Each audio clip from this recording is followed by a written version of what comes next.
Hello and welcome to the Caravan Doctor. Today's episode is going to be slightly different and you'll find out why in just a second.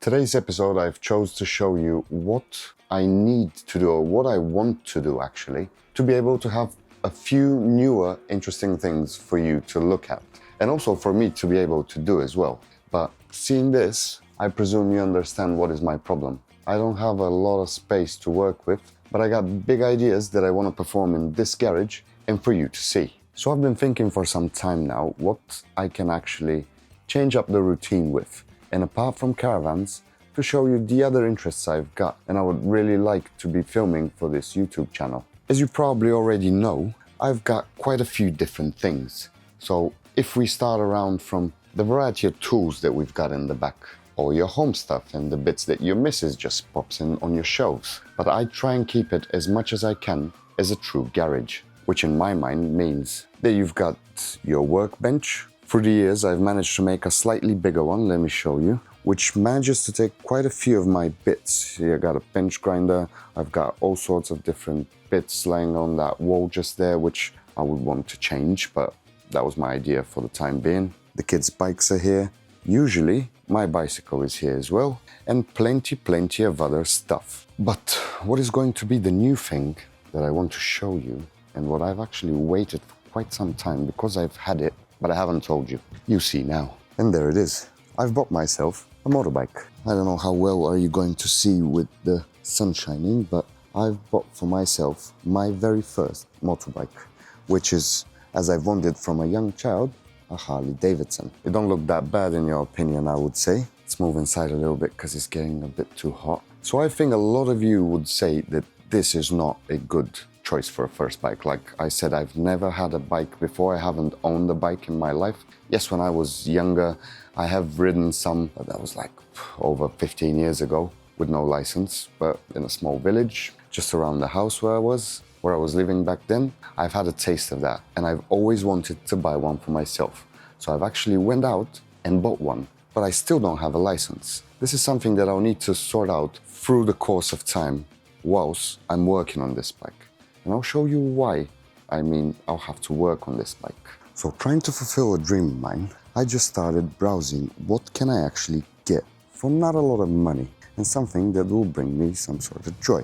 In this sense, I stumbled upon this bike, which was quite far away, and I went and collected it with a trailer because I didn't have any other way to transport it back to my house. It's a 2008 Harley Davidson Sportster 883, which is the XLH model. Correct me if I'm mistaken, but I think that's how it was called exactly. So, as you can see, the bike is not in a perfect state, but it wasn't for a bad price, at least in my understanding. I paid £2,300 for this motorbike, and trust me, I think that I've made a good deal.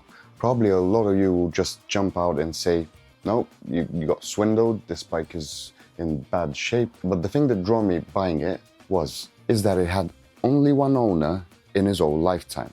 One person bought it and used it to commute every single day from a part of the island to London and back, which is quite a big of a distance. And I will tell you why. Because the bike has done 100,000 miles. Yes, you heard me quite right.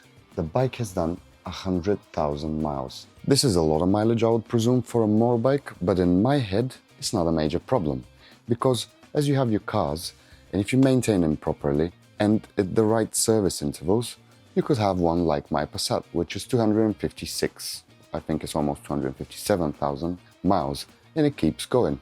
You just need to look after it, and you keep driving it. And if you don't want to change it for a newer, more electronically involved model, you can keep your preferred vehicle, like I did with this bike. So I genuinely thought that that's a good idea to get that bike. And whilst I'm doing my direct access license, which will take some time because you first have to go through your theory test, which I'm studying the questions for at the minute. And after that, you have to do your CBT, a little bit of time with instructor, and then module 1 and module 2. That's the way you can gain your full bike license in the UK. I will have enough time to split the bike down into pieces see what's wrong with it, freshen it up, make it how it needs to be, and afterwards, when I have my full license, to be able to sit on it and enjoy it. But in the meantime, that gives us a lot of stuff to do. So the whole idea is, whilst doing my license, to start working on the bike, because let me show you a few of the areas which are worrying me, or at least I don't like.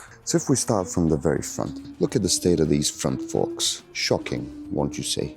Rust all over the place. Here, underneath here, plenty. Dirt, grime, oil, all over the bike. It looks like it has been only used. Look at this.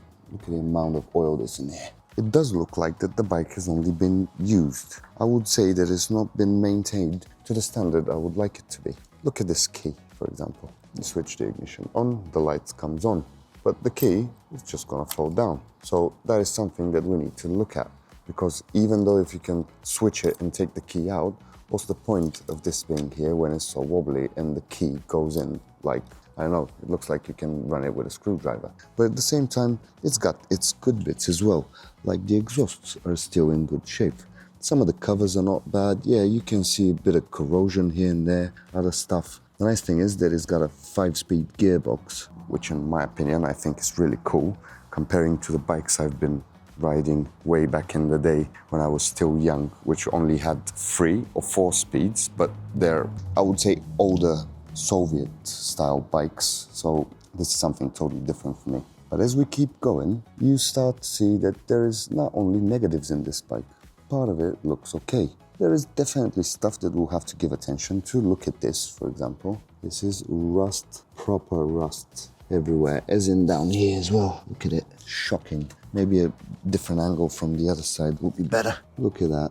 There's hardly any paint left there. What's going on here? Got a missing fixing on the rear caliper. There is stuff that needs to get done to this bike, but I think that will be a nice challenge for me whilst I'm doing my license. So as we're talking about that, this is only part of it, because the work on the bike is the work on the bike. To be able to do that, having in mind that I need to still be able to put the kids' bikes, my bicycle, some other stuff that keeps floating about because my missus likes to keep passing bits into the garage. Okay, this phone call means that I'll have to leave you here and I'll have to get in my van and go to a place where I've arranged for something to be collected.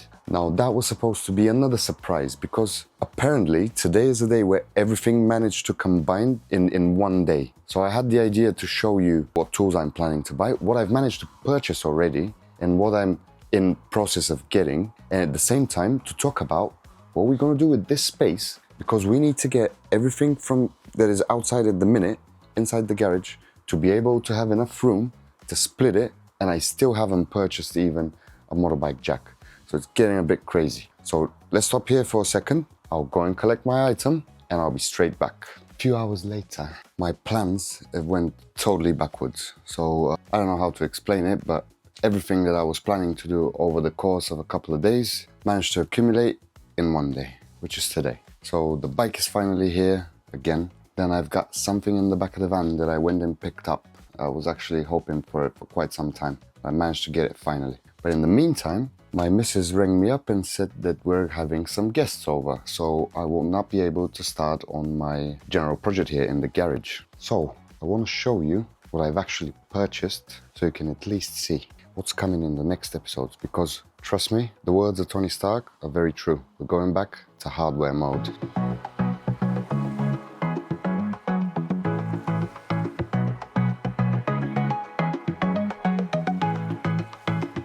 This thing is something that I've wanted to have for some time, and I'll quickly show you what it is and what's the other thing in the back. Won't go into detail because that's going to happen in one of the future episodes where I'm going to tell you what I've purchased and what is my idea about the garage. So the first thing I've got is stuck in the back here and is a lovely compressor, which will help me out with some of the future ideas I've got. You can see the handle of it in the front, yes. And this is the second main player, which is going to help me quite a bit. That is a MIG plant or a MIG welding machine with gas bottle, and I managed to snatch this for a lovely price. So with this, I think that we can actually start calling the garage the workshop, but we'll need to get it ready. And I think this will have to be the end of today's episode, because like I said, I've got a few other duties which I have to do in this lovely weather. Unfortunately, tomorrow is gonna be bad, so it will mean that I won't be able to enjoy it, but I'll have time to go back in here. So bye for today,